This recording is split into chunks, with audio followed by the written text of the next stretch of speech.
Hola migrante, una ola para todos. Programa conduce Maricha Caldés Lifet Nelson. Síganos a través de nuestras plataformas YouTube Lifet Nelson, Facebook Nelson Migrantes. Hola migrante, una ola para todos, para todos.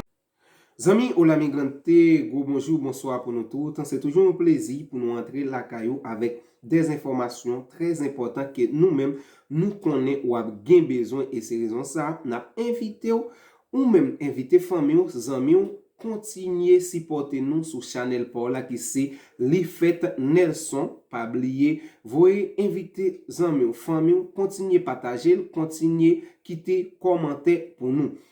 Nan jou ki se pase yo, te genyen plezir imigran nan vil nan Temuco, region Araucania, ki te renkontre ansam avek gouverneur region ki se Richard Kaifal nan objektif pou te diskite plezir point ansam avek yo.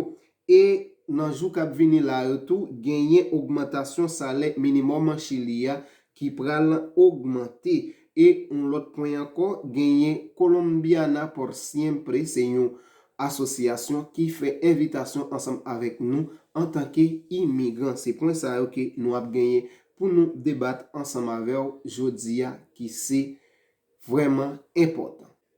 Nous invitons un petit moment suivre une petite vidéo ensemble avec. Hola migrante, ahora para todos.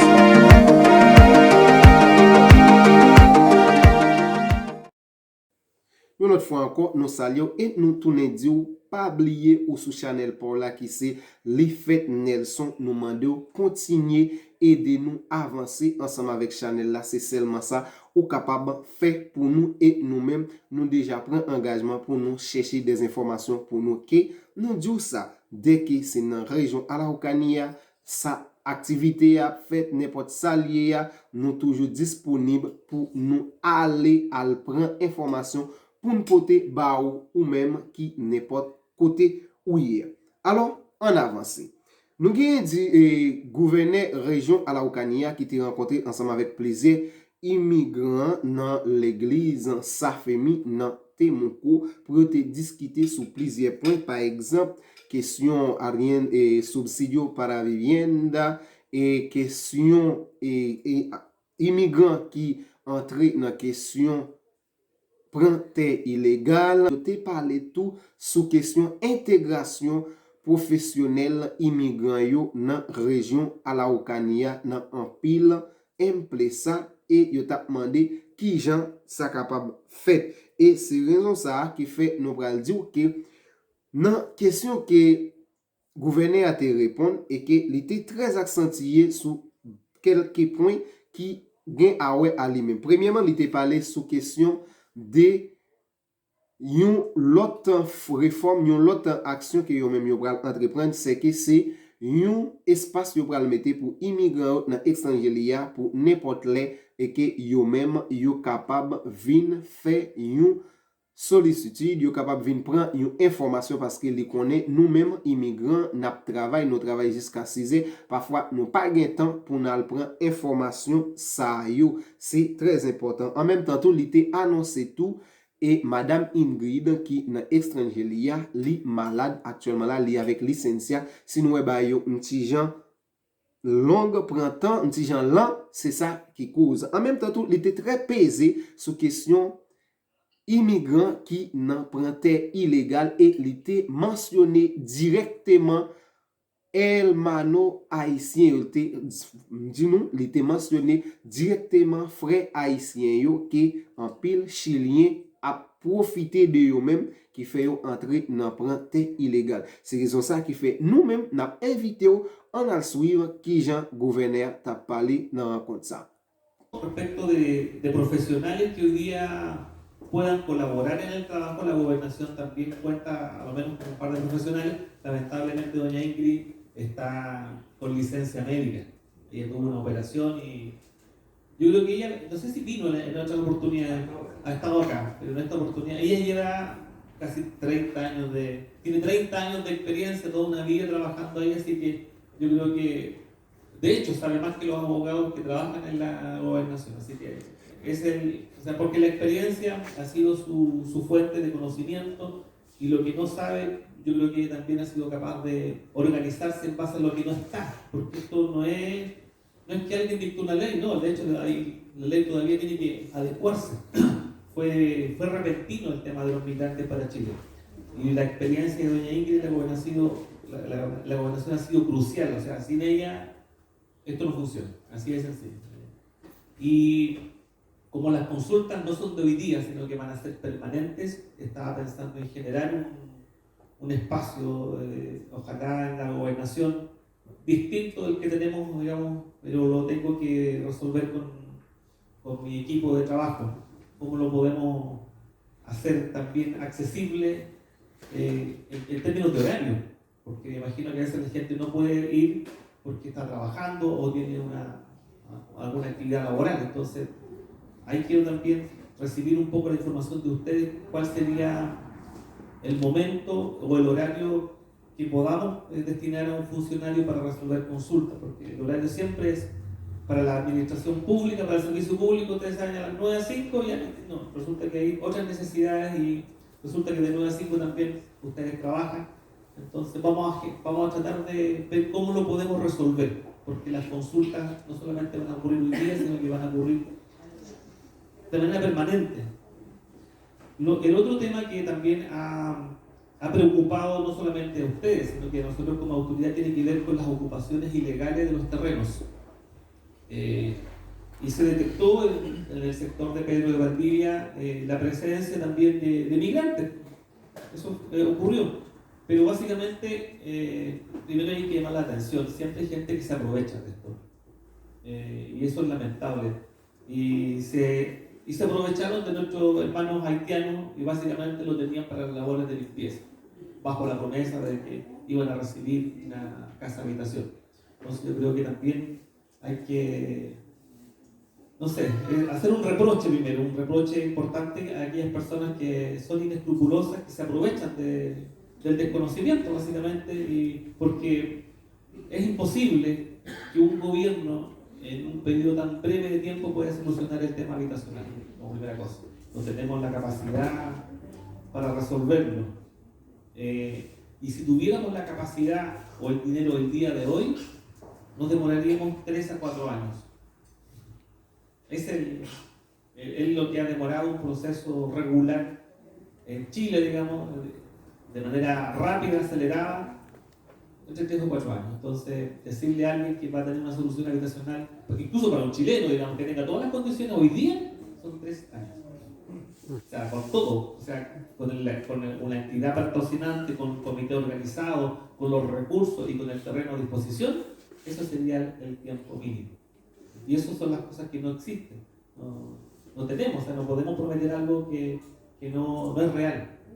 Buenos días, señor gobernador. Mi nombre es Liffet Nelson, por la parte de la comunidad haitiana. Soy locutor del programa Hola Migrante, que está en Temuco. Y me ha tocado conocer muchos hermanos haitianos que tienen un problema. Ellos casi tienen el mismo problema. Es que el problema es que hay muchos que han trabajado y lo que tenían una visa temporaria lo echaron del trabajo. En el momento que lo echaron del trabajo, y llegó un momento, está vencido su primera visa.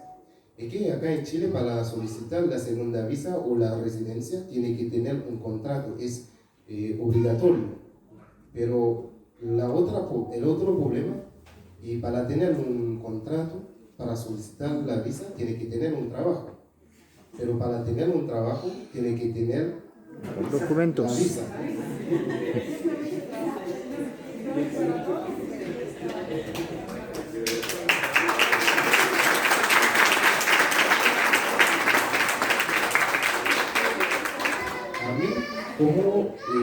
Como representante por la parte de la comunicación de los haitianos, me gustaría saber también a todos los migrantes que están en Chile, como una cosa en la red social es una cosa del mundo, y que me gustaría saber qué recurso tiene una persona que su visa está vencido es que esa persona no tiene un trabajo y no se puede encontrar un contrato para solicitar su visa. Es que también hay algunos que han solicitado una visa, pero cuando fueron a buscar la visa, es que lo pidieron un contrato. Es que me parece que lo vieron que esa persona no está trabajando. Lo pidieron un contrato, pero la persona no está trabajando, no va a tener un contrato. ¿Qué proceso, qué recurso tiene esa persona? Esa es mi pregunta. Muchas gracias.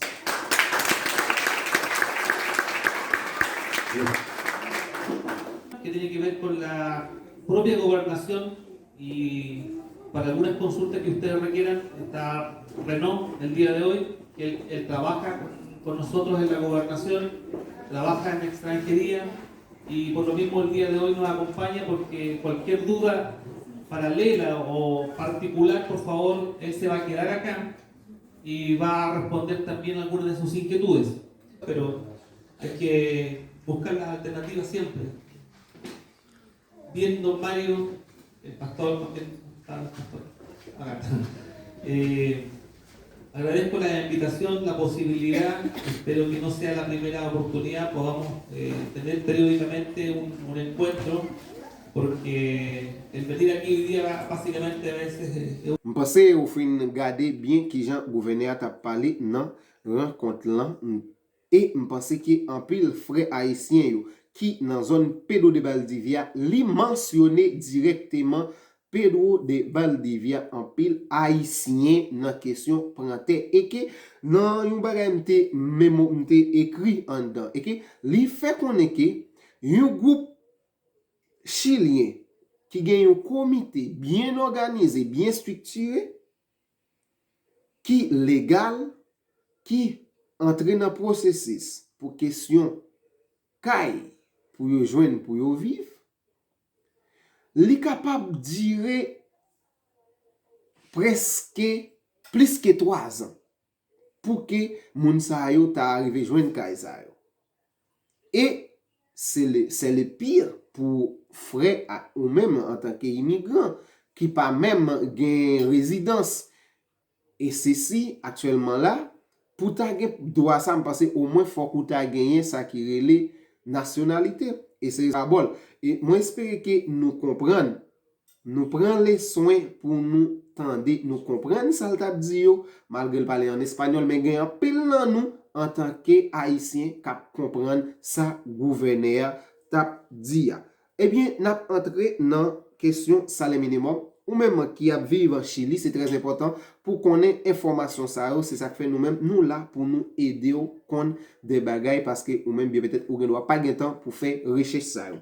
Premier mars cap vinn là, salaire minimum Chili à 319 000 pesos et que à partir de 1er mars ou même qui gagne un contrat que on pral solliciter un deuxième carnet ou bien on pral solliciter résidence si à partir de 1er mars contrat ça pas gagné salaire minimum 319 000 pesos ou pas qu'à solliciter résidence ça c'est très important ou même si vous avez un contrat qui est ancien c'est très important pour faire chef travail ou refaire contrat ça ba ou avec un salaire qui évalue à 319 000 pesos. C'est très important. Nous connaissons un pile dans nous parfois qui pas vraiment informé et c'est raison ça qui fait nous prendre les soins pour nous parler ensemble avant pour nous dire mais qui gens bagay yo yé dans Chili. Très important, zanmim, frère. Nous disons ça encore ou sur channel pour la qui c'est Lifet Nelson. C'est raison ça qui fait nous dire partager vidéo, commenter, quitter un like pour nous et puis abonner, inviter zanmim, famille à abonner. Pour même qui dans ville Temuco, c'est très important pour connaître ces informations ça. Jour cap 29 et 1er mars 2021, gagné une organisation Colombiana por Siempre qui organisé une fois un festival dans stade Herman Becker.